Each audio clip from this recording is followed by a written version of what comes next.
How do you manage to give to the rich, steal from the poor, and massively add to the federal debt and deficit? You pass this incredibly destructive, big, beautiful bill. That's how.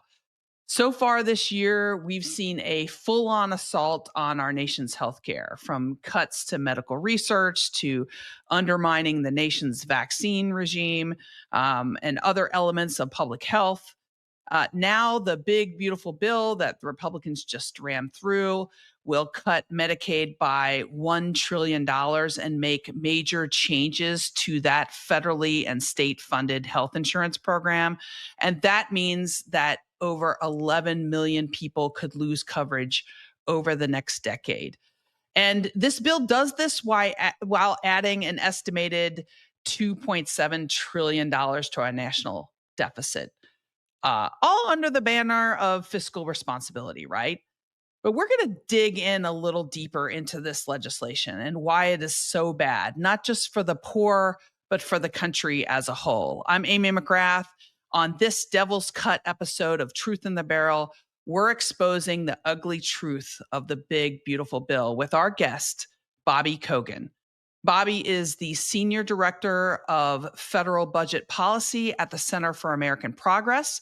He has previously served with the Biden administration in the White House, assisting with the American Rescue Plan and the Inflation Reduction Act. And he was the chief mathematician and head of budget analysis for the Senate Budget Committee for many years. So that's who we have as our guest, and we're really excited. Hey, Amy, thanks so much for having me on. Hey, welcome to the show, Bobby. My goodness, what a tough 2 weeks it's been. Yeah, I would say for what you do, it's probably not a great past couple weeks. Let's start out, Bobby, if we can, with just your general description. If you could describe the big, beautiful bill in one sentence, what would it be? Oh, normally I need two. One sentence is quite literally, it makes the poorest Americans poorer while making the richest Americans richer. And that is essentially unheard of in a single pieces of legislation. Normally, people who want to make the poorest Americans poorer either have the strategy to make the richest richer in another bill, or they're doing it in a sense of shared sacrifice. You might come and you say the deficit's really large and everyone's going to have to sacrifice a little bit. What's so unique about this bill is they make the poorest poorer to make room to make the richest richer while somehow still making the deficit larger. And that's basically unheard of. Yeah. I mean, it's just unbelievable almost from a public policy perspective. We've never seen anything like this, right? Yeah, the closest we got was the failed contract with America, and it failed for a reason because I think it's really tough to justify it. As I say, I really think if they had come and they said, listen, everyone's going to have to give a little bit more. Everyone's going to have to take a little bit less because we need to work on the deficit. I think that's a message that could have resonated with the American public. But even when Reagan, the previous largest cuts to Medicaid in U.S. history happened in the first year of the Reagan administration. The previous largest cuts to food stamps in history happened in the Clinton administration. But each of those were in the context of deficit reduction. And what's so unique here is that that's not it. They were literally doing enormous tax cuts to the rich at the same time. And it's just hard to say, you have to take a little bit less so we can give way more to the richest. And when I say to the richest, I mean, this bill literally gave more to the top 0.1% of America than the bottom half of America combined. So it's really heavily tilted. It's terrible. Like, those folks need more yachts, right? I mean, this is where we're at. But I feel like and we know that the bill is wildly unpopular. That doesn't seem to matter right now. But there are a lot of people out there that don't fully understand, how this is going to impact them. And so when we think about the cuts to Medicaid, obviously it's going to impact somebody. And we know that there's major changes going on with Medicaid with these work requirements. So can you talk about this and why is this an issue for everyone, not Yeah. just for the people on Medicaid? Yeah, so the reason it hits everyone is that it's going to cause a lot of hospitals and a lot of nursing facilities to close. A lot of health care facilities rely on Medicaid dollars. People are on Medicaid. They go get, procedures done. The government is going to pay for their procedures. If a whole bunch fewer people, we're talking, 11 million fewer people are able to get health insurance, and that's a lot less money into these, already struggling rural, suburban, urban hospitals, healthcare facilities. And all of a sudden, even if you didn't technically lose your health insurance, you're in trouble if, the nursing facility you rely on, the hospital you rely on is no longer functional. We've already actually seen some that were struggling. We have a lot of hospitals already that are struggling. Some have already said, okay, well, that's it, I'm going to close anyway. In the next few years, we're already a question mark, but now it's guaranteed. So we've already seen kind of the beginning effects of this. So that's why it hits everyone. And of course, it hits the 11 million people who are going to lose their health insurance because of this. And I should just say really fast. So I think, work requirements are the sort of thing that I think plenty of people support in concept, but the Mm-hmm. problem is they don't actually work, right? And so the states that have, Georgia is actually a great example. Georgia implemented work requirements recently, and this guy Luke Seaborn was on, I don't know, a dozen ads for the governor. He was a guy on Medicaid. He works. He said, I work. Other people are moochers. I think that this is a great idea. And in the first 9 months of it being implemented, he lost his Medicaid twice, despite the fact that he Oh, never changed jobs or anything.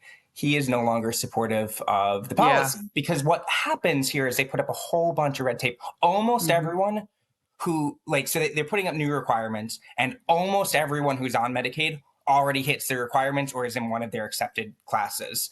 But what they now, all of a sudden, all of those people have to go through tons of paperwork that they Mm-hmm. are doing redeterminations all the time. And so now with tons and tons and tons of bureaucratic red tape, people fall through the cracks. So it's Right. not actually kicking off the people who you wanted off. It kicks off all the people who are doing everything right. They're just failing to kind of, go through the red tape. And it doesn't even lead to higher employment. So it's just a massive all-around disaster for the states that have even tried it. Now it's going to be mandated across the entire nation. That's why it's going to kick a whole bunch of people off. Not because all of a sudden we had a bunch of moochers, but because people who actually were doing everything right are losing their Medicaid.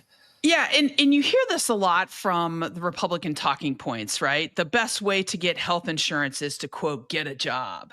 Yeah. And this is why they're selling it. We had a representative here in Kentucky who wrote an op-ed talking about basically saying, hey, to his constituents, don't worry about this bill. Nobody who's deserving is going to lose their health care. We're only taking it away from the illegal immigrants. So don't worry.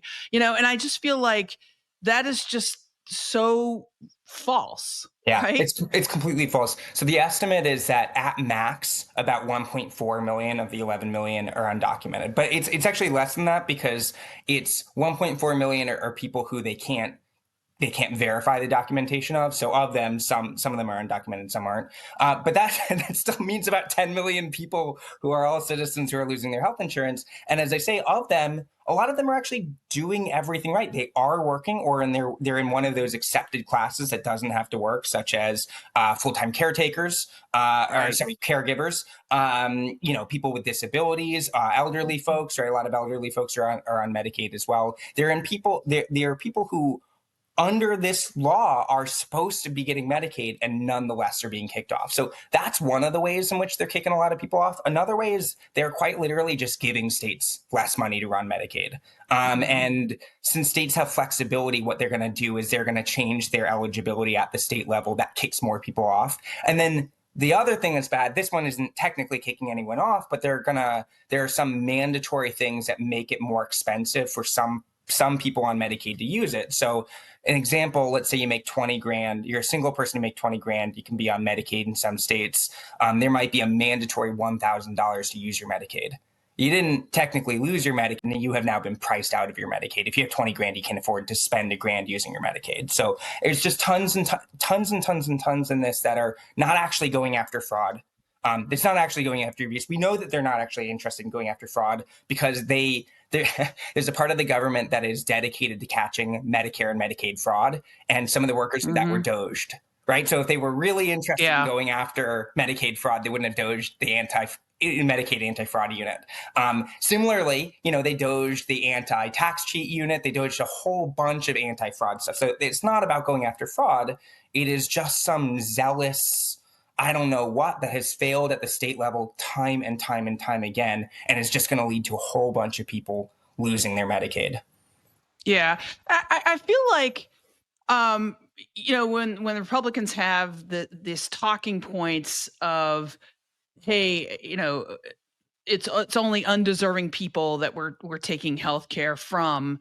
The fact of the matter is, when you cut health care from people and you cut their insurance ability, they are not going to go get their prescriptions. They are not going to go get the tests that they need. The annual mammogram, for example, that could show if you have, pre-cancer, breast cancer, for example. They will not go to the consultations that they can no longer afford, that are the preventative medicine. And so when Joni Ernst comes out and says, and somebody asks her in a town hall, hey, these cuts, this bill is literally going to harm people and kill people. And she laughs at that and says, well, everybody's going to die. And I mean, we're not being like overly dramatic here when you cut Medicaid by this much and you cut healthcare insurance, the way our insurance works in this country.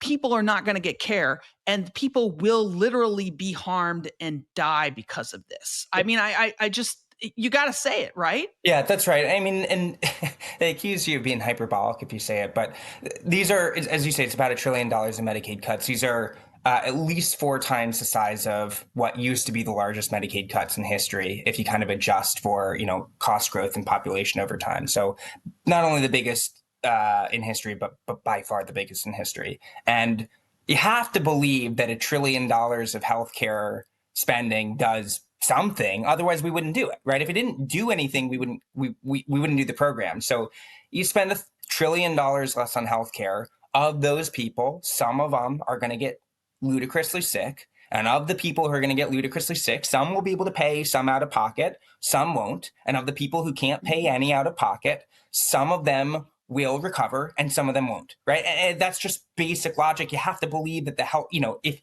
the people saying that didn't believe in healthcare, they wouldn't be paying premiums right now. But they do it because health coverage actually matters.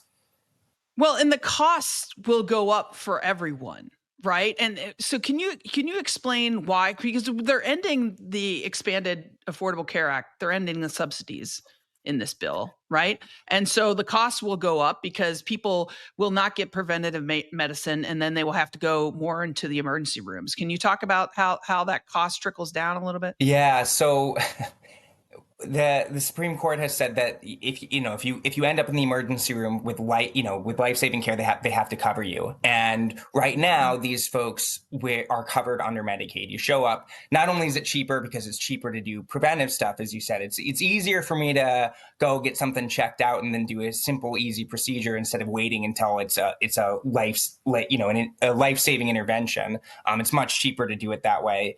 But second of all, if you do it kind of under the current metric or the previous metric, all of those things were paid for. Whereas now the hospitals are being hit in both ends. They don't get the income from doing the procedures that was all covered, and now they're still covering people in the life-saving care now completely uncompensated. That's the double whammy to hospitals of why they're in so much trouble is they're out the income and then they still have to do some of the procedures.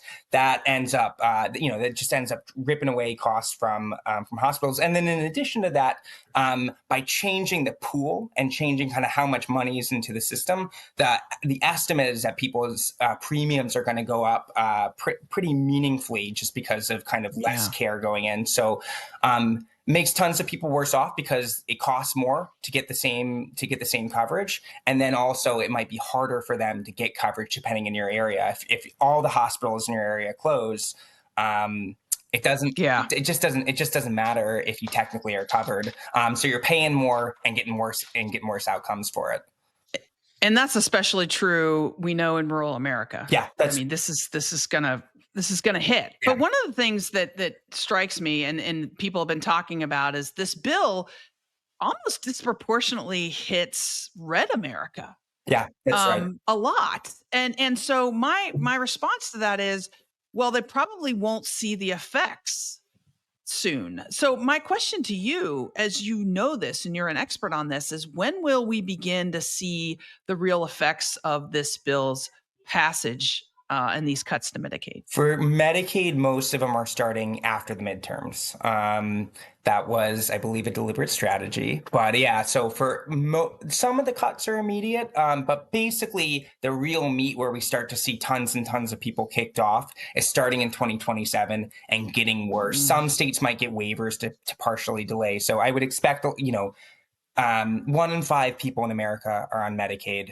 And so everyone is going to know someone who gets hurt, but you might not really know someone who gets hurt until 2027, 2028, 2029. It was the same thing with ACA repeal and when they were trying in 2017. Depending on your definition of pre-existing condition, somewhere between 1/4 of Americans have pre-existing conditions. It was the same argument then. Everyone knew someone who was going to be hurt, and this is the same way. It might be a close friend, it might be you, it might be a family member, it might just be someone on your block, but everyone, or in your apartment building, but everyone knows someone who's going to be made worse off by this. And for what, right? Like, it's not, to me, I think what's so inexcusable about the bill is that you just can't justify harming the most vulnerable people in America in a bill where you are helping the richest. You're asking the poorest Americans to tighten their belts so that the richest Americans can loosen their belts. And as you say, the law is really unpopular. That's why the more people learn about it, the more they hate it, because you can't seriously justify that. And there's that deliberate strategy of, well, these we won't see the effects until 2027 after the midterms. Harder for people to put 2 and 2 together for blame as the costs rise and the care goes away and all of that stuff. So we got to keep talking about it because there's a reason this is happening. This is an unprecedented takeaway from everyday Americans. Every single hospital so the estimate is hundreds, somewhere between a few hundred and maybe close to 1,000 rural hospitals and rural nursing facilities will close because of this. And anyone that was on the line is out income because of this. Period, full stop. Every single hospital in America is going to be losing money because of this. Every single one will be worse off. So if you were on the edge, this is going to be what puts you over. And I think there's a lot of accountability that's going to, it's on the people, it's on everyone to talk about it and draw the connection, because if we stand any chance of undoing the harm, it's going to be with a lot of accountability. And as you say, it does disproportionately hit the red areas. That's true for the Medicaid, where, red areas are disproportionately on Medicaid. That's true for a lot of the nutrition assistance. It's also the largest nutrition assistance cuts in U.S. history. And that's true, actually, of the rescission of a lot of the IRA funds and the Inflation Reduction Act. We did a lot of direct spending that was supposed to do projects disproportionately in red states. That was a political decision by the Biden administration to try to help gain bipartisan support. And that bet turned out to be wrong in this case. And they just took a lot of dollars out of red states. I think the closest we can think about is in 2009 in the Recovery Act, some districts passed up the money because it was tied to Obama, and it's what spiting your constituents in a political battle. But the real losers are the people, right? I mean, the point of government, life is unfair, and there is a lot that we cannot do to address that. But the purpose of government is to help ameliorate some of the hardship. There's a lot that it can't do. Government is not going to be the solution for tons and tons and tons of things. But the purpose is to help, kind of help the citizenry, right? It's to help America succeed. That's the purpose of government. And this goes in the opposite direction. It does not actually help your constituents. It does not actually help America if you take away people's healthcare. It doesn't actually help America if you take away people's food. It doesn't help America if you take away jobs, right? What helps America is investing in the middle class. That's what actually helps America. That's what helps the constituents, and this bill is the opposite of that. Giving more yacht money for billionaires is not investing in America. Yeah. No. So, Bobby, you're sort of an expert also in how this was passed, and not everybody understands Congress and the rules. The Senate rules can often be tricky, right, to understand. And so, can you help us piece together what the Republicans had to do to pass this bill? Yeah, it's funky. It's no one cares about process, but normally in the Senate you can filibuster something, and so what that means is it's very hard to get legislation passed because you need 60 votes rather than 50. You need 60% of the Senate in agreement, and that's of the many reasons that very little gets done in Congress. That is near the top of them. But they did this special process that is an exception. If you go through what's called budget reconciliation, you can pass with only 51 votes instead of 60. But you have to stick to the rules. And what was unique this time around was they did not stick to the rules. They have stories that they told themselves about why they technically did, or whatever. But you are not allowed to increase the deficit over the long run in reconciliation. There has not been a reconciliation bill in history before this one has done that, because the rules are very explicit. Robert Byrd, longtime senator from West Virginia, after the first kind of couple reconciliations, he created what was known as the Byrd rule to really limit the scope. In his words, he said, the point of reconciliation is to be about bipartisan deficit reduction. And so one of his rules is that you can't do long-term deficits. And they broke that rule by effectively hiding from the Senate parliamentarian, refusing to get her ruling, so that then when they did it anyway, they did it without consulting her. And then they had the presiding officer just assert that there was no problem. And that way they could claim that they didn't overrule her because they had basically hidden from her and avoided this ruling. Also, they could break the rules, and for what? For tax cuts, right? Because that was the thing. You can't do permanent tax cuts in reconciliation unless you pay for them.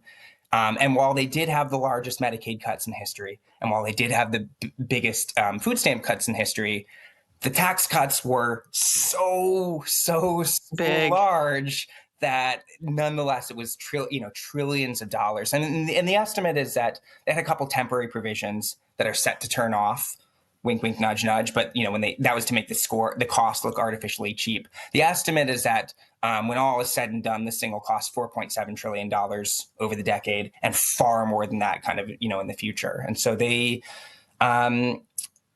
basically, I think the way people ought to think about this is that this was mini steps or large steps towards going nuclear, nuking the filibuster, which is an insider term for saying we're going to change the Senate and make it look more like the House. There are pluses and minuses to doing it this way. But I think what's so notable is that this wasn't done, if you're thinking like, okay, we're going to blow everything up to get what we want. It's not like they blew everything up to get, as a way to deliver, to save people from dying. It's not like they blew everything up as a way to put more money in the hands of poor, hardworking Americans, the working class. They blew everything up to do tax cuts for the rich, permanent tax cuts for the rich. And for better or for worse, the Senate will look different from now on. Yeah, and when I ran for Congress back in 2018, I remember talking to folks, out on the campaign trail about what was happening in the first Trump administration. And I've always said that the only major piece of legislation that was ever passed in the first Trump administration was a big fat tax cut, for the rich. Now we have another big fat tax cut for the rich, and taking healthcare away, and all of these slashing all of this important stuff like FEMA and the State Department and all these other things. But you hear this a frequent long-standing Republican talking point that is tax cuts will pay for themselves. And has that ever been true? No. Like, ever? What they argue is that they say if your tax rate is too high, if it is, just an example, let's say you're taxing 100% of income, beyond a certain point. They say, well, if you lower it from 100 to 90, people might work a little bit more. You have no incentive. So there's got to be some level at what, for which that's true. What we're at, nowhere close. And it's not just me saying that. 100% of even semi-reputable groups have found that. No one finds that it pays for itself. And no one even finds that it comes close to paying for itself. And I'll give an example. The Penn Wharton Budget Lab is run by former Bush admin guys. And they find that when you take into account the changes in the macroeconomy, the change in whether it boosts the economy and how it affects interest rates and everything, they say that taking that into account makes the bill more expensive, not less expensive. So it anti-pays for itself. When you take that into account, it anti-pays for itself. No one believes that this is getting remotely close to paying for itself. And just to put this in perspective, like if I spend $1 to give you $1, and you spend that dollar exactly, it would have to generate a huge amount of economic activity for the tax revenue of that to then feed back in. It would have to basically be generating many, many, many, many, many times. It'd have to be a multiplier many times. And there's just nothing that does that. That's okay. We do all sorts of things that don't pay for itself. Almost nothing pays for itself. The very few things that actually pay for themselves are the anti-fraud efforts. But right. when you spend money go auditing billionaires, that pays for itself multiple times over. When you spend money auditing doctors who are, who are stealing from Medicare, that pays for itself. But basically nothing pays for itself, and that's okay. It is worth it to say it doesn't pay for itself when I give a starving child food. And, it's good for the economy. It partly pays for itself in terms of long-term dividends, but it doesn't pay for itself one-to-one. We still think that that's okay. They have somehow switched, and it's because they cosplay as these debt hawks and deficit hawks. They have gotten so into this idea of themselves as deficit hawks, they have to pretend that it pays for itself, and it doesn't, and it doesn't get close to. I've always said, it's in the modern era, the Republican Party is the opposite of fiscal hawkishness, and so my question to you is, after this bill is now passed, do you think in the future Republicans will put less emphasis on reducing the deficit? Because this is just like a shameless flip-flopping now with regards to these deficit hawks. Totally. A lot of them have debt counters at the top of their websites, right? You go to Mike Crapo is the senator who is the head tax senator, and so he was the one who wrote many of the tax provisions over in the Senate side. And at the top of his website, he has a debt counter, and he wrote the provisions that have added trillions of dollars to the deficit. And if you ask him about it, you can make this up. Yeah, it's totally. like the very guys that have been hawkish about the debt. They go and they're the worst offenders. Yeah, that's right. And I think you have to go back to the 90s to find the Republican caucus really caring about the deficit. Reagan did, in his first year in office, he did by far the largest tax cuts in all of history. And when I say by far, I mean, if you were to kind of translate them on an apples to apples basis to today, they would be a $21 trillion tax cut. So really large tax cuts. And despite the fact that he did big spending cuts, the debt basically tripled under Reagan. And so partway through, Republicans said, this is way too much debt for me. And so after that, Reagan basically raised taxes in almost every single year of his term. He basically by the end had undone roughly half the tax cuts. And then George H.W. Bush, despite saying, read my lips, no new taxes, said, you know what, I got to do this too. And then Bill Clinton, further increased taxes and cut spending. So you had basically 10 years of bipartisan deficit reduction.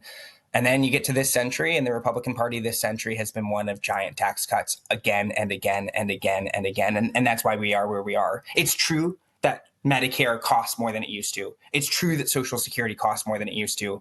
But we used to have a tax system that was on track to pay for it. If you went back to the Clinton era, like taxing and spending schema, it's true that Medicare spending would be going up and Social Security spending would be going up, but our taxes were on pace to keep track with that for forever. So we wouldn't have a long-term debt problem. The issue is we cut a bunch of taxes that disproportionately went to the rich. Since I think Bush won, every single Republican president has added to the deficit. Yeah. Every single Democratic president has reduced the deficit. Either they were given, a load, but by the end of their term, they had reduced it. And so this notion that Republicans are the fiscal hawks is just a bunch of total BS in my mind. Yeah, we see again and again. They might care somewhere deep down if you dig enough, but if given the choice between lower deficits and lower taxes, they pick lower taxes every single time. We have seen that every single time they've ended up in the presidency this century, period, full stop. Given the choice between the two, they pick lower deficits every single time. Then they decry it. And you saw some of them in trying to justify it. Some of the Republicans said, well, this is just the first step. And the response was, what do you mean it's the first step? It's going in the wrong direction. It's going in the wrong direction. Giant leap in the wrong direction. And wasn't it Donald Trump back in like 2016 who said on the campaign trail that he was going to get rid of the deficit altogether and start and fix our debt? I mean, it was such a joke then to me.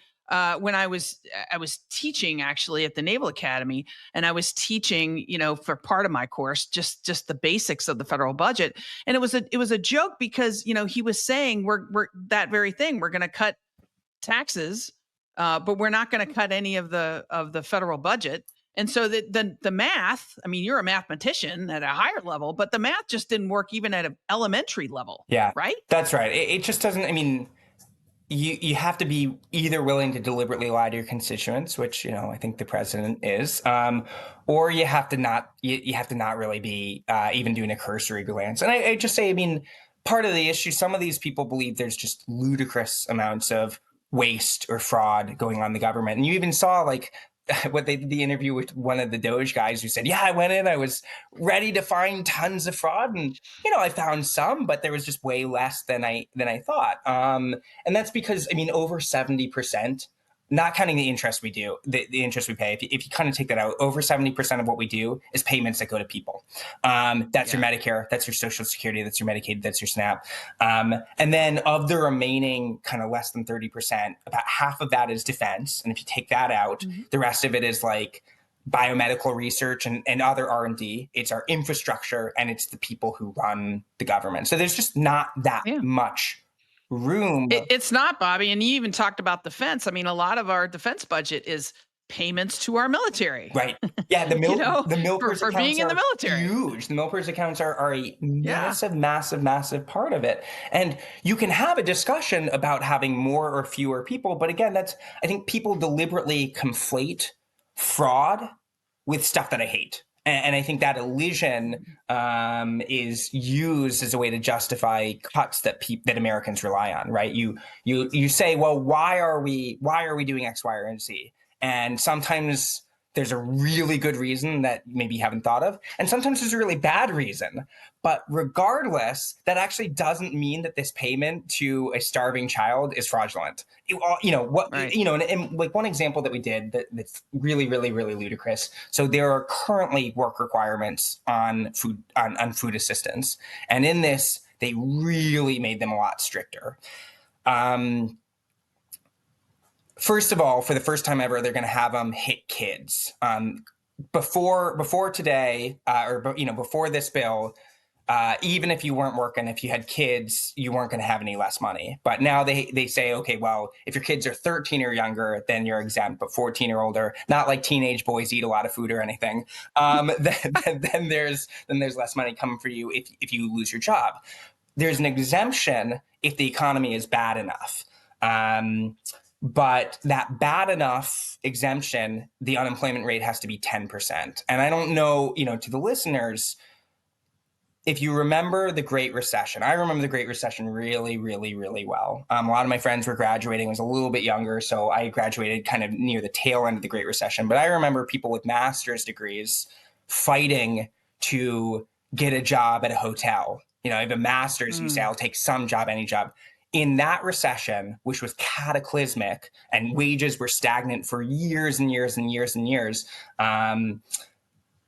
the unemployment rate got above 10% in 1 month once. So if you have Great Recession level unemployment, you are still considered a moocher if you have lost your job.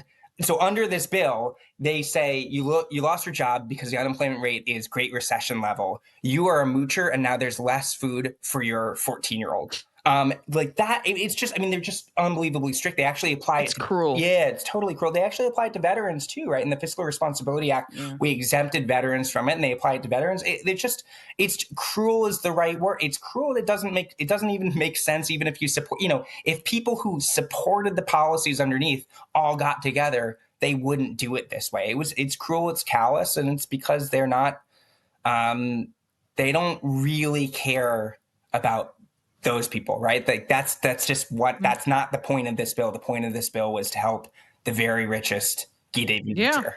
Well, the people that help them the most get into office, sadly. But I have two important questions for you to finish this up. One, this may be tough, okay? But is there anything positive in this legislation? Yeah, I mean, if you want me in a bit of bipartisanship, if you want me to lift up the things that I think are the smartest things within this, this is actually a continuation of the 2017 tax cuts. But so part of this was they made some of the tax cuts in 2017 temporary, and so part of this bill was continuing them. They switched. They got rid of the personal exemption, and then they boosted the child tax credit. And so depending on if you were rich or poor, you either came out slightly ahead or slightly behind, per kid. But basically that change made it so that if you were a poor person with kids, you came out ahead. If you were a rich person with kids, you came out behind. So that was actually a good change within it.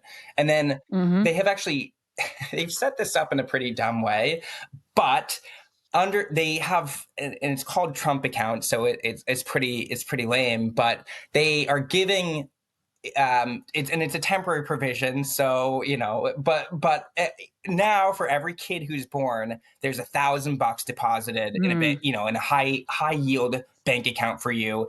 It's kind of a dumb thing about how it gets dispersed. You can only get so much. You can't touch it, and then you can get only so much at this point, and then you have to get it at that point. So there's a lot of bureaucratic red tape around it. But the idea of giving $1,000 for every single kid in America that then can grow, that's a good thing. And if they made that provision better, that will be an equity increasing thing that would help deal with the fact that a lot of people aren't able to afford college, aren't able to afford first payments on the first. Meanwhile, they cut their health care and correct. Their food assistance. Yeah, so of course the poor come out way behind in this bill. Yeah. But if I were looking for, are there any kind of silver linings here? There are a few, and I guess what I would just say is if you have a 1,000-page bill, there are going to be a few silver linings. Unfortunately, they do not make up for the very, very dark storm clouds all around. So the 995 pages of SHIT, and then you've got the 5 pages of goodness. I also want to ask you, and sort of on that note, if Democrats can win power again, which I really, really hope happens for the good of the country, what needs to happen here? Because we worked really hard to try to get this not to happen.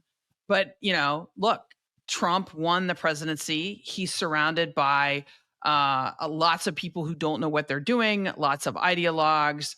We know that he lies all the time because he said he wasn't going to touch healthcare, and now he's touching healthcare. He said he wasn't going to add to the debt and the deficit, and now it's ballooning even more.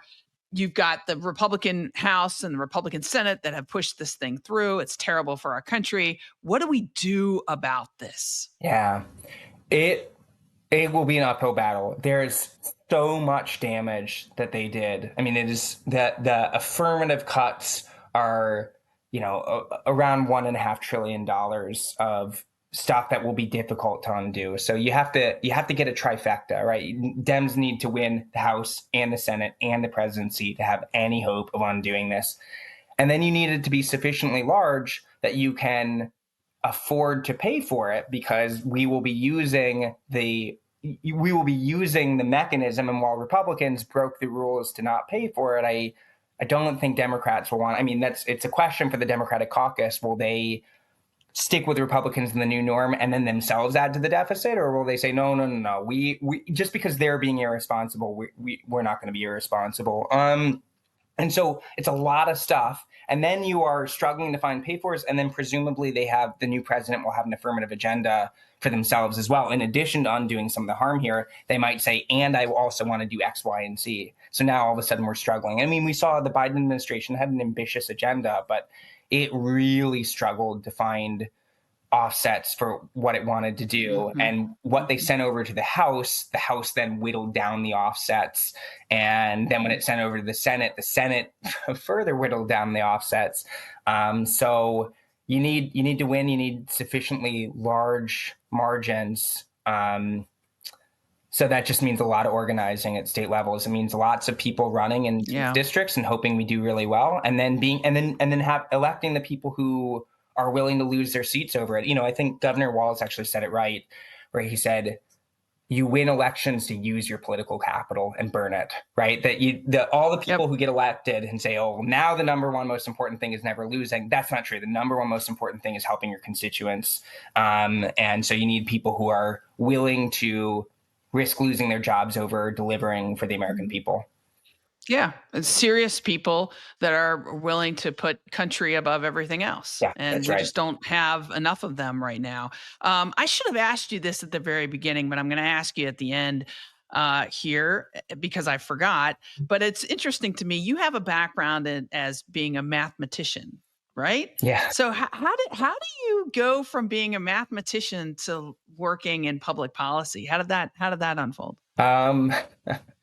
I took what I thought was going to be a gap year after college. I thought that I was going to maybe do astrophysics grad school or something. And then, but I was really burned out. So I volunteered on some campaigns. I ended up volunteering on Tim Kaine's Senate race in 2012. And I found that it was really rewarding. And that I don't know how many people I talked to over all those months. I ended up working field as a field organizer for him. I don't know if I said volunteering, but anyway, but I was a field organizer. And I found that it was really rewarding, and I wanted to do more of that. And so then the question was, is there any way, shape, or form that I could use my degree in math somewhere in politics? And so ended up at the Senate Budget Committee and as their numbers person. And so I think there are a lot of people in politics who deliberately do bad data, do data crimes. They'll deliberately, lose context, right? So one of the things I think, Texas governors always love to talk about all the jobs that they created, but like the Texas population has grown up. So then you want to control for that. And you say, well, how are you doing relative to your growth in population? Oh, it turns out you're doing worse relative to that. Oh, so you were actually bad, not good. So, you always want to make sure you can correct for the confounding. We need to do a show on that. All of the graphs that people put out that are out of context. I mean, you could pretty much find, I always tell my kids, you can find anything on the internet to like back up whatever you think. Well, so, and you could pretty much find any data point and take it out of context and then. Well, so that's what they did. That's how they pretend that their tax cuts paid for themselves. They said, well, the amount of tax revenue that the federal government is taking in goes up every year, so it paid for itself. And you're like, well, every year there are more people, and every year there's inflation, and every year there's economic growth. So obviously the amount of raw tax dollars that we take in goes up. The question is, it went up like this. How did we think it was going to go up? So that's number one. And then number two, sometimes Republicans will be extra clever and not account for they'll look at the 2017 and 2018 projections compared to what actually happened. Wow. As they love to point out, there was a lot of inflation in 2021, 2022. So you actually have to correct for that when you want to do the comparisons as well. So there are tons and tons and tons of misleading things that you can do. Yeah. And so I figured that's how I could actually be helpful. How I could be helpful was to basically trying to correct a lot of data crimes and trying to say, well, if you give context and do this. And I think I developed a reputation for being a straight shooter about that. A lot of people disagree with my priors, but they're not going to disagree with my numbers. And anyway, so that's how I got into it. I said, I think I really love this. I think it matters. I think using my, putting my heart and soul into it is the right thing to do. And hopefully turned out the answer was yes, I could do this. I could try to do the stuff I was actually good at, which was math. Well, it's super important to communicate that to people because one of the things we know about sort of the human brain is when you get too many zeros, you just check out. Right. Like 1 trillion to many people is like kind of the same as 1 billion. And how is that really different than 1 million? It's a little bit more than 1 million, but not that much. We don't get it. You need to see it in a graph, kind of. You have to see it pictorially, I think, unless you're a mathematician. And so what you do in communicating your knowledge to America is so important. And so I really thank you for being on the show, for the work that you do, and clarifying some of the craziness that we're seeing right now. Well, that was a very, very kind compliment. And it was my pleasure. Huge, huge fan of yours for many years now. So if I can ever be helpful again in the future, I'd certainly be happy to. Well, thanks for coming on, Bobby Kogan from Center for American Progress. And what a great show. Love to have you back on sometime. Great. Looking forward to it.